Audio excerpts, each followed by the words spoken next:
অষ্টম শ্রেণীর সুপ্রিয় শিক্ষার্থীরা, education point by Nazmul Islam আমার নতুন শিক্ষা বিষয়ক ইউটিউব চ্যানেল। তোমরা প্রত্যেকেই চ্যানেলটিকে সাবস্ক্রাইব করে আমার পাশে থাকবে, ধন্যবাদ। আজকে তোমাদের গণিত বইয়ের অনুশীলনী 3 পরিমাপ থেকে কয়েকটি অঙ্কের সমাধান করব। আশা করি এর দ্বারা তোমরা উপকৃত হবা। প্রশ্ন নম্বর 14 দেওয়া আছে।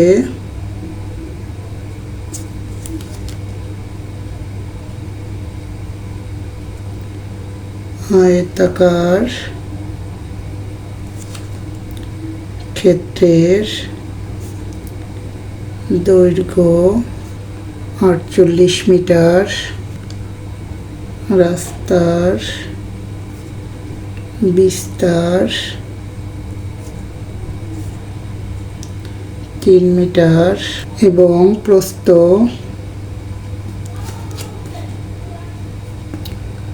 32 মিটার 80 সেন্টিমিটার। প্রথমে আমরা 32 মিটার 80 সেন্টিমিটারকে মিটারে রূপান্তর করব। 32 মিটার যোগ, আমরা জানি 100 সেন্টিমিটার 1 মিটার, তাহলে 80কে আমরা 100 দিয়ে ভাগ করে দিব, তাহলে সেটি মিটার হয়ে যাবে। 100 সেমি ইকুয়াল 1 মিটার। 32 মিটার যোগ 100 দিয়ে 80কে ভাগ করে আমরা পাবো 0.8 মিটার, যোগ করলে আমরা পাবো 32.8 মিটার। অতএব আয়তাকার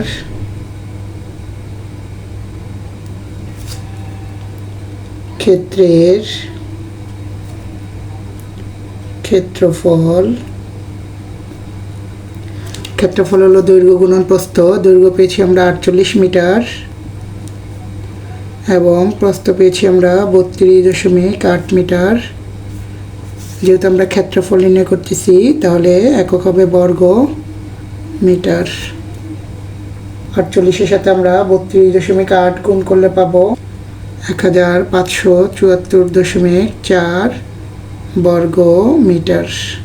যেহেতু আয়তাকার ক্ষেত্রে চারদিকে 3 মিটার চওড়া একটি রাস্তা আছে, এবার আমরা রাস্তা সহ দৈর্ঘ্য এবং রাস্তা সহ প্রস্থ নির্ণয় করব। তারপর রাস্তা সহ আয়তাকার ক্ষেত্রের ক্ষেত্রফল নির্ণয় করব। আবার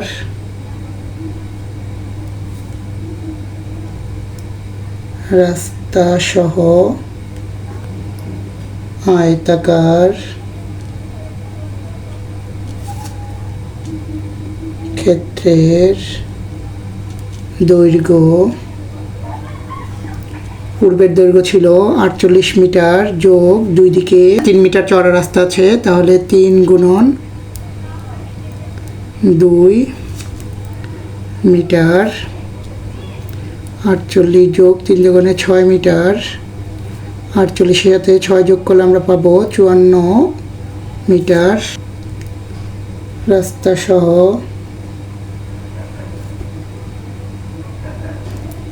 আয়তাকার ক্ষেত্রের প্রস্থ, আয়তাকার ক্ষেত্রের প্রস্থ ছিল 32.8 মিটার। এর সাথে দুই দিকে রাস্তার চওড়া অংশ যুক্ত হবে, অর্থাৎ 3 গুণন 2 মিটার। 32.8 যোগ 6 মিটার ইকুয়াল 38.8 মিটার। অতএব রাস্তা সহ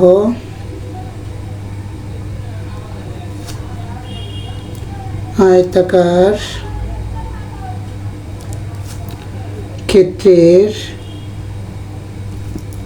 ক্ষেত্রফল 54 গুণন 38.8 বর্গ মিটার।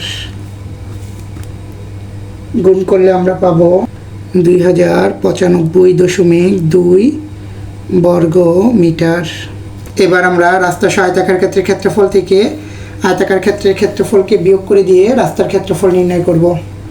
সুতরাং রাস্তার ক্ষেত্রফল রাস্তা সহ আয়তাকার ক্ষেত্রের ক্ষেত্রফল ছিল 2095.2 বিয়োগ শুধু আয়তাকার ক্ষেত্রের ক্ষেত্রফল ছিল 1574.4 বর্গ মিটার। বিয়োগ করলে আমরা পাবো 520.8 বর্গ মিটার।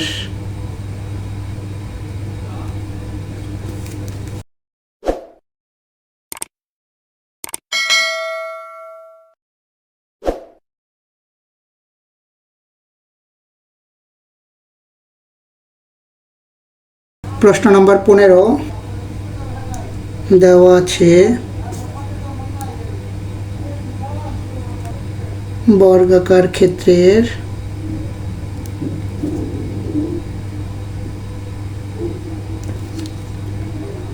এক বাহুর দৈর্ঘ্য 300 মিটার।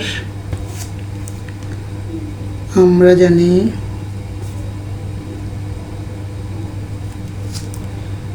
বর্গক্ষেত্রের ক্ষেত্রফল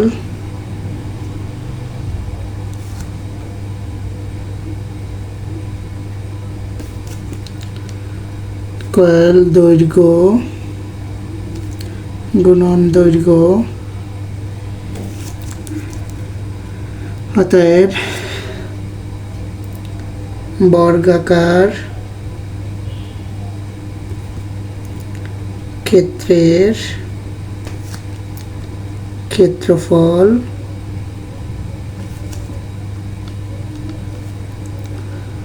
তিনশো গুণন 300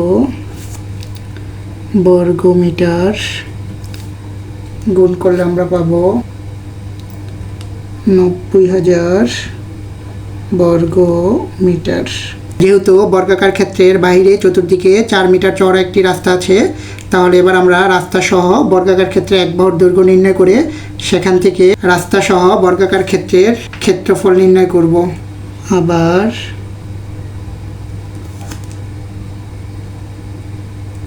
রাস্তা সহ বর্গাকার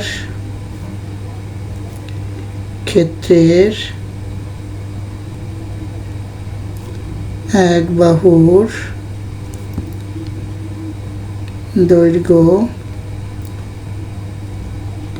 যেহেতু দৈর্ঘ্যের দুই দিকে 4 মিটার চওড়া রাস্তা রয়েছে, তাহলে আমরা লিখব 4 গুণন 2 মিটার, 300 যোগ 4 দুগুণে 8 মিটার, কয়েল 308 মিটার। অতএব রাস্তা সহ বর্গাকার ক্ষেত্রের ক্ষেত্রফল 308 গুণন 308 বর্গ মিটার। গুণ করলে আমরা পাবো 94,864 বর্গ মিটার। এবার আমরা রাস্তা সহ বর্গাকার ক্ষেত্রের ক্ষেত্রফল থেকে শুধু বর্গাকার ক্ষেত্রের ক্ষেত্রফল বিয়োগ করে দিয়ে রাস্তার ক্ষেত্রফল নির্ণয় করব। অতএব রাস্তার ক্ষেত্রফল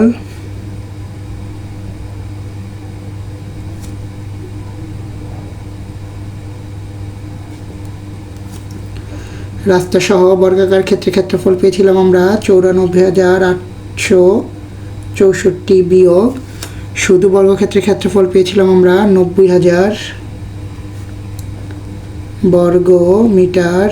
বিয়োগ করে দিলে আমরা পাবো 4,864 বর্গ মিটার।